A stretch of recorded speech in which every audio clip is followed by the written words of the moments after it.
They say the chapel bells rang for salvation, but underground, they echoed through chains soaked in women's screams. Mist draped over the Yorkshire village like a morning veil, curling around the crooked chimneys and pressing cold fingers against the chapel's warped wooden doors. Beneath the frost-bitten fields, the trees stood naked and watching. Moss clawed up gravestones. Wind whispered in tones the villagers pretended not to hear. Elena Briggs walked with a limp that winter, not from injury, but from exhaustion.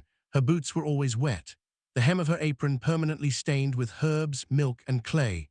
At 19, she was already a midwife's second pair of hands, calm in the face of blood and birth, but it wasn't her skill that caught their attention. It was her silence, her way of watching, of listening too closely and speaking too rarely. When Lady Hawthorne miscarried in her 10th month, the whispers began. "She tended the rosemary too often," said one villager. "She walks alone at dusk," said another. "She doesn't cry in church," a third muttered. The rumors festered like old wounds. It didn't help that Elena had been seen gathering blue monkshood from the forest edge, the kind the herbal books cautioned about, nor that her mother had died moaning about shadowed visitors in her sleep. Superstition ran thick in the mud here, and men with little learning often wore their ignorance like armor. One morning, as snow began to fall in tiny grains, Elena was summoned to the magistrate's parlor. Sir Abel Crowthorne greeted her not with words, but with a nod and a parchment bearing the seal of King James's newest proclamation, ***, to root out the witches, wherever they may creep. He did not question her, he simply gestured. Two men grabbed her arms, she did not scream. They took her beneath St. Wulfric's chapel, down a stone stair hidden behind the altar, where candles had not burned in decades. The air there smelled of mold, damp iron, and something deeper, like old breath trapped in brick. There they stripped her of her apron and tied her to the strappado. The rope bit into her wrists as they hoisted her, let her drop, again and again, until her shoulders groaned like cracking floorboards. Her cries echoed, soft and stubborn, swallowed by the dark. When she fainted, they pricked her skin with long pins, muttering prayers as they sought the witch's mark. They kept her awake for 3 nights straight. Each time her eyes drifted shut, a cold bucket would be poured over her scalp. They called it cleansing. They said it was God's will. One old woman, Clara, tried to leave a piece of warm bread beside the chapel's back door. She was found face down in the stream 2 days later, her cane still standing on the bank. Elena asked the rats in the corner what sin she had committed. She whispered to the beams. She sang songs her mother had taught her while she bled quietly into the stone. "Why do men who claim to fear the devil act like him?" she once asked the wall, voice barely above a breath. One night a figure stepped into the cell, a nun, pale, trembling, eyes swollen from weeping. "I cannot stop them," the woman whispered, "but I will sit with you." She held Elena's hand for hours, brushing away sweat, murmuring hymns. The next morning, the nun was gone. Days passed, or perhaps weeks. Time grew blurry in the dark. Elena stopped asking for water. Her lips split from cold. Her shoulders hung lower than they should. And yet she still held a look in her eyes that scared the youngest torturer so deeply he quit his post and took to the hills. Then, on a dawn that broke red and smoky, flames licked the edge of the chapel's thatched roof. Villagers screamed. Buckets passed hand to hand, but the fire moved unnaturally fast, curling through every wooden beam as if guided by memory. By noon, only stone remained.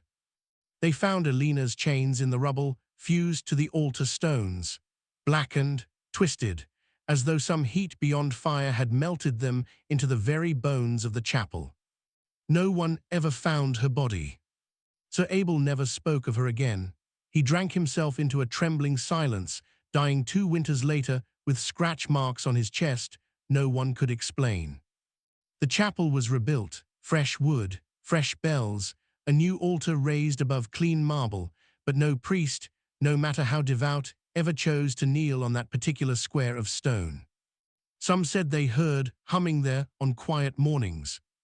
Others swore that, in winter, a faint light glowed beneath the altar. And when the snow fell heavy and the crows returned to their branches, the village kept its windows shut. Children were told not to speak of Alina, not because she was a witch, but because they feared what the truth might cost them. And though they rebuilt the chapel, no priest dared step on the stones where her chains had once sung. In the summer of ash and rats, they said God punished whores and witches first.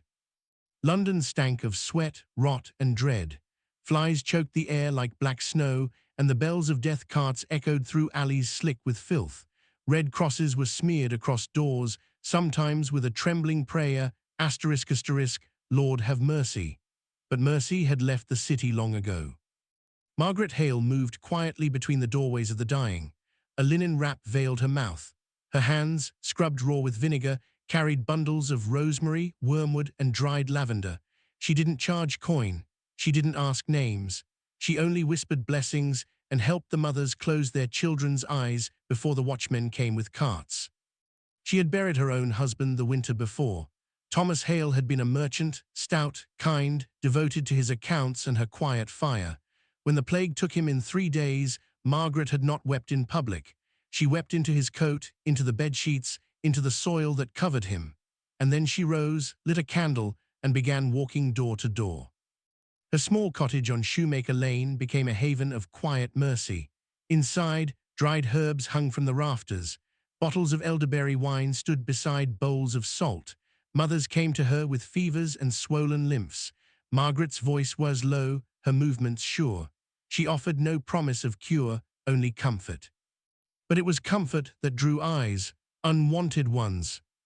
The preacher from St. Botolph's had once held sermons with fire in his voice.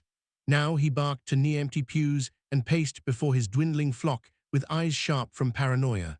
Reverend Silas Finch saw Margaret as a challenge to his authority, a rival to the doctrine of suffering.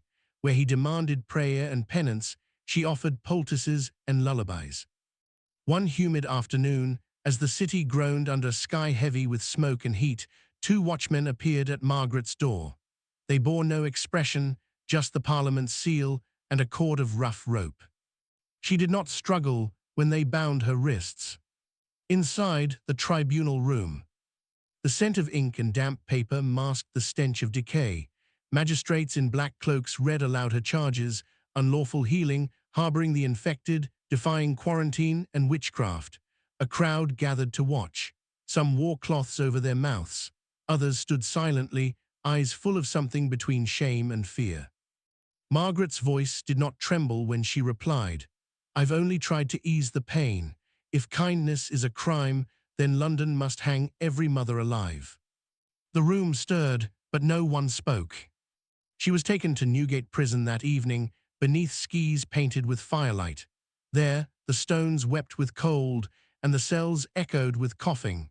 No guards ventured too far in, only the cruelest or the hungriest. She was chained to the wall, her arms stretched. They used the thumbscrew first, slow turns, cracking the knuckles, blood seeping in delicate lines. They wanted names. She gave none.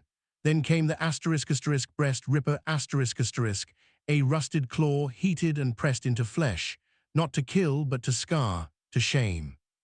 When her screams faded, they left her in a plague cell, locked in with 3 dying inmates, their bodies riddled with buboes, breath rattling like dry leaves. Margaret did not cry.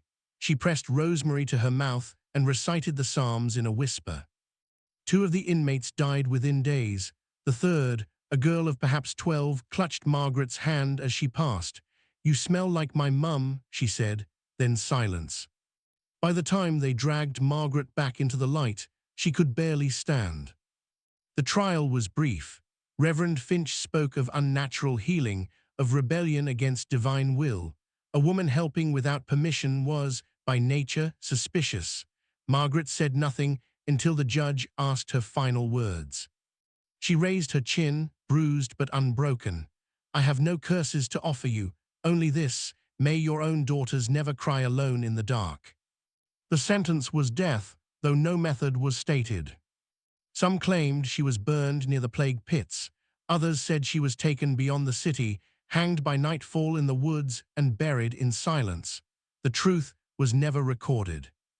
What is known, that her cottage was boarded up, her herbs burned in the street.